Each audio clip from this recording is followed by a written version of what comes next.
आम आदमी पार्टी को बने हुए अब 12 साल हो गए।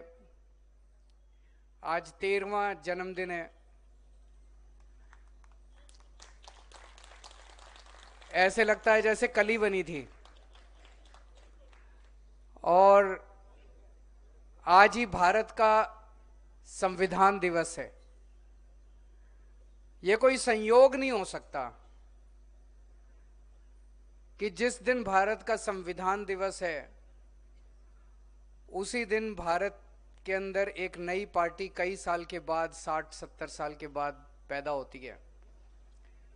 भगवान जो भी कुछ करता है उसके अंदर भगवान की कुछ ना कुछ मंशा होती है। ऐसे ही नहीं करता भगवान। गलत तो नहीं कह रहा? तो भगवान ने संविधान दिवस के दिन ही आम आदमी पार्टी को पैदा किया। कुछ तो सोच के किया होगा। भगवान को भी लग रहा हो भाई संविधान खतरे में है, अब एक ऐसी पार्टी चाहिए जो इसको बचाएगी। अच्छा, और बड़ी 3 बातें बड़ी हैं। एक तो इस पार्टी का नाम पड़ा आम आदमी पार्टी। आम लोगों की पार्टी है, उन लोगों की तरह नहीं है। आम लोगों की पार्टी है, आम लोगों ने इकट्ठे होकर बनाई। जब पार्टी बनाई थी एक भी कोई ऐसा नहीं था जो कि जिसके बाप दादा परदादा कोई नेता हो, कोई पॉलिटिकल पार्टी से। सारे आम लोग थे। हम सारे इकट्ठे हुए और सबने पार्टी बना ली और ऊपर वाले का आशीर्वाद था। आगे 12 साल बीत गए। 12 साल में काफी कुछ हासिल किया। तो पहली चीज तो आम आदमी पार्टी। दूसरा, झाड़ू इसका चुनाव चिन्ह। तो भगवान ने कुछ तो सोचा होगा कि एक तो संविधान दिवस वाले दिन आम आदमी पार्टी और झाड़ू चुनाव चिन्ह। तो भगवान ने बहुत बड़ी जिम्मेदारी दी आप लोगों की। ये झाड़ू चलाने की आपकी जिम्मेदारी है। पूरे देश को साफ करो अब। तो जब पूरे देश को साफ करोगे, कूड़ा कचरा निकालोगे, तो फिर धूल मिट्टी तो उठेगी थोड़ी, है ना। संघर्ष तो करना पड़ेगा। ऐसा तो नहीं है कि बिना संघर्ष किए। तो ये जितना कुछ चल रहा है हमारे खिलाफ, ये तो लिखा ही था, हमारी तकदीर में ही लिखा है। ये संघर्ष तो हमारी तकदीर में ही लिखा है। अब अगर कोई कहे भाई 12 साल में क्या पाया, तो कोई कहेगा 2 राज्यों में सरकार आ गई, गुजरात में 5 एमएलए आ गए, गोवा में एमएलए आ गए, कश्मीर में एमएलए आ गए, यहां मेयर बन गए, वहां मेयर बन गए, यहां पंचायत। मेरे हिसाब से उससे बड़ा, सबसे बड़ा अचीवमेंट है कि हमने इस देश को एक मॉडल ऑफ गवर्नेंस दिया है कि सरकार ऐसे भी चल सकती है, सरकार ईमानदारी से भी चल सकती है। और अगर ईमानदारी से सरकार चले तो क्या नहीं हो सकता, सब कुछ हो सकता है। सरकार घाटे में चलने की जरूरत नहीं है, सरकार फायदे में भी चल सकती है।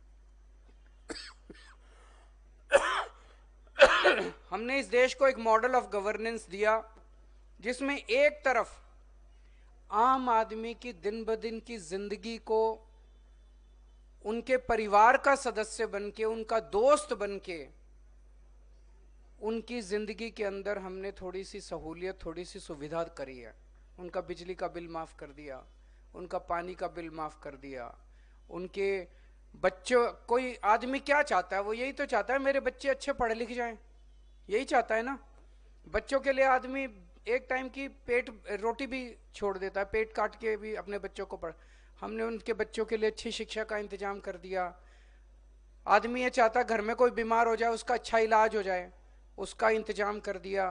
तो एक तरफ हमने ये सब करा, लेकिन दूसरी तरफ देश की राजधानी है दिल्ली। दिल्ली देश की राजधानी है, इसमें इंफ्रास्ट्रक्चर को भी कमजोर नहीं होने दिया। हमने दिल्ली में मेट्रो, जब हमारी सरकार बनी 200 किलोमीटर मेट्रो की लाइन थी, आज 450 किलोमीटर मेट्रो की लाइन हो गई। 10,000 किलोमीटर सड़कें बनाई। हमारे से पहले 62 फ्लाईओवर बने थे 65 साल में। हमने 9 साल में 38 नए फ्लाईओवर बना दिए। इतने सीवर की पाइपलाइन डाली हमने, नालियां बनवाई, सड़कें बनवाई, कच्ची कॉलोनियों का उद्धार करा। सीसीटीवी कैमरे दिल्ली में सबसे ज्यादा हैं, न्यूयॉर्क से, लंदन से, टोक्यो से सबसे ज्यादा सीसीटीवी कैमरे दिल्ली में। इतना बड़ा इंफ्रास्ट्रक्चर का काम करा। तो ये जो मॉडल दिया हमने गवर्नेंस का, भी एक तरफ आम आदमी की जिंदगी में सुविधा दी, दूसरी तरफ इंफ्रास्ट्रक्चर बढ़ाया, और तीसरी तरफ ये सब देने के बाद भी बजट को फायदे में रखा, बजट को घाटे में नहीं जाने दिया। ये दिल्ली मॉडल ऑफ गवर्नेंस है, जिसको मुझे लगता है कि हमारी सबसे बड़ी देन आज यही है। जो लोग हमारे को गालियां देते थे, फ्री की रेवड़ी कहते थे, ये कहते, आज वही इन चीजों की बात करने लगे हैं राजनीति के अंदर, स्कूलों की बात करने लगे हैं।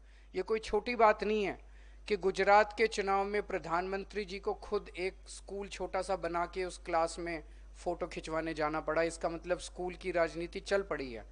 लोग बात करते हैं कि भाई स्कूल का क्या किया तुमने, स्कूल के बारे में लोग पूछते हैं राजनीति में, तभी तो ये करना पड़ा।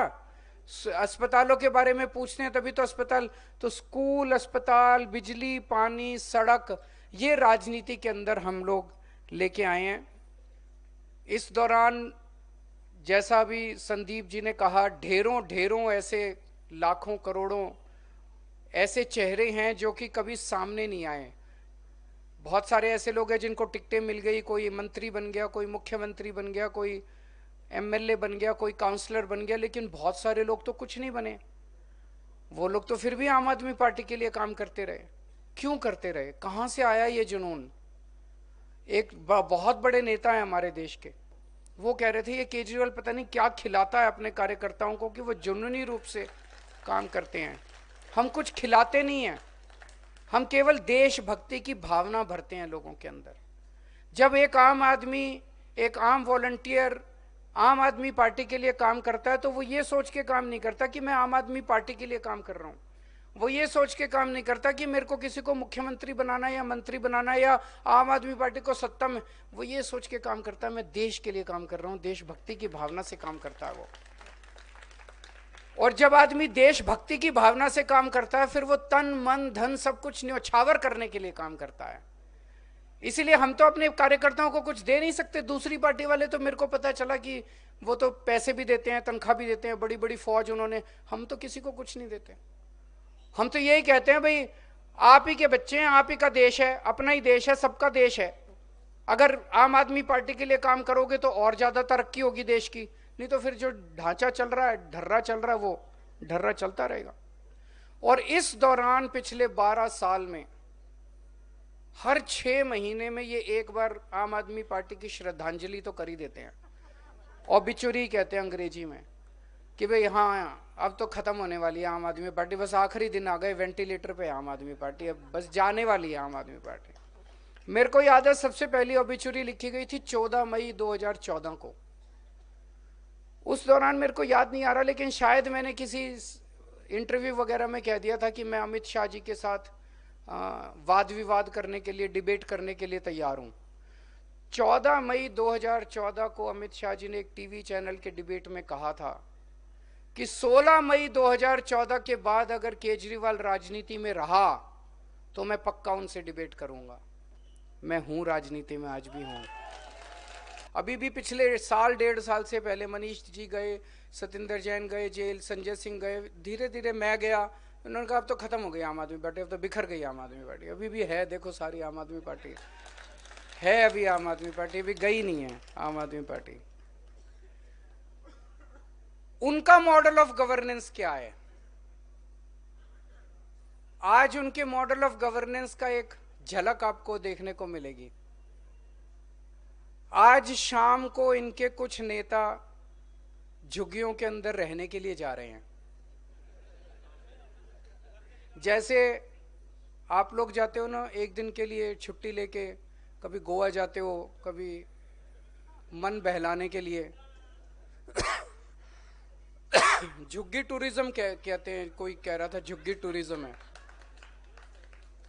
एक रात गरीबों के साथ बिता के आप उनकी गरीबी का मजाक उड़ा रहे हो। मैं इनकम टैक्स में कमिश्नर होता था।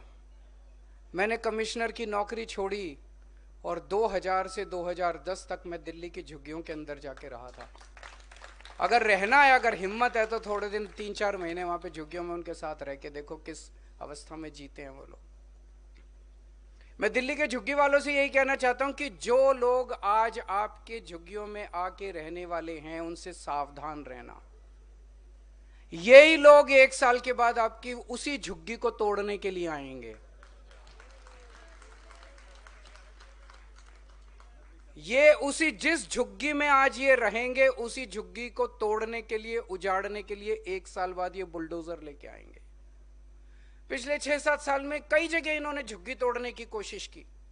कई जगह हमारी सरकार ने, हमने कई अपने पावर का इस्तेमाल करके उनको तोड़ने से रोका। मकान बनाना दिल्ली में बड़ा मुश्किल है। उनको एक झुग्गी के अंदर बेचारा आदमी रह रहा है, किसी तरह से 2 वक्त की रोटी खा के अपने बच्चों के साथ रह रहा है। अगर उसके पास पैसे होते तो वो भी बड़े बड़े महल ले लेता। उसके पास पैसे ही तो नहीं है, गरीबी तो आदमी है, और उसकी झुग्गियां तोड़ देते हैं ये लोग। तो मैं उनसे झुग्गी के लोगों को कहना चाहता हूं कि जो लोग आज आपके पास आ रहे हैं रहने के लिए, 1 साल के बाद ये आपके बच्चों को सड़क के ऊपर तड़पता हुआ छोड़ देंगे। आपके बच्चों को स्कूल के लिए तड़पा देंगे ये लोग। कई झुग्गियां हमने बचाई, कुछ झुग्गियां नहीं भी बचा पाए कुछ साल के अंदर, जहां झुग्गियां इन लोगों ने तोड़ दी। तो इन लोगों से सावधान रहने की जरूरत है, जो आज झुग्गी टूरिज्म दिखाने के लिए झुग्गियों के अंदर आज 1 दिन रहने के लिए आ रहे हैं।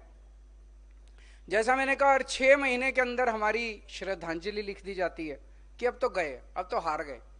तो एक पत्रकार मिला अभी 3-4 दिन पहले, बोला केजरीवाल जी वैसे हवा तो यही है दिल्ली में कि आप लोगों की सरकार आ रही है, 2-4 सीटें ऊपर नीचे हो सकती हैं, हो जाएं। यही चल रहा है ना दिल्ली में आजकल कि 2-4 सीटें ऊपर नीचे हो जाए, लेकिन सरकार तो।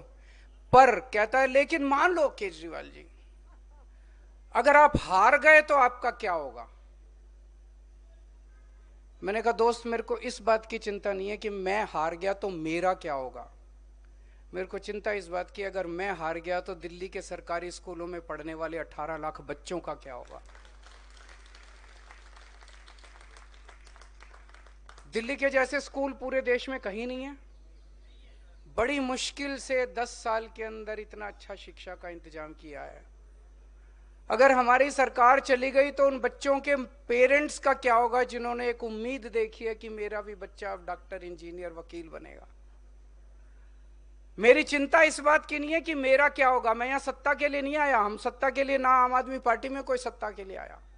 हमारी चिंता इस बात की है कि दिल्ली में आज जब कोई किसी गरीब के घर में कोई बीमार होता है, उसे तकलीफ तो होती है बीमार घर में कोई हो, लेकिन उसे पैसे की चिंता नहीं करनी, क्योंकि उसे सरकारी अस्पताल और मोहल्ला क्लिनिक में इलाज मिलता है। उन सब लोगों का क्या होगा जिनके घर में कोई इलाज, कोई बीमार होगा?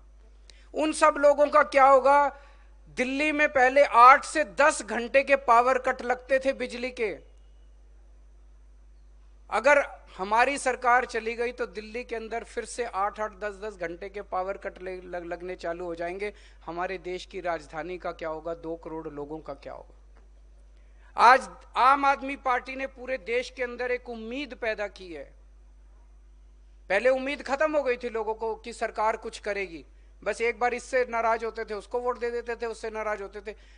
उस उम्मीद का क्या होगा जो आम आदमी पार्टी ने पूरे देश के अंदर जगाई है? केजरीवाल जीते हारे ये छोटी बात है। केजरीवाल यहाँ पे सत्ता के लिए नहीं आया, सीएम बनने नहीं आया। 2 बार सीएम की कुर्सी पे लात मारी है बिना किसी दबाव के अंदर।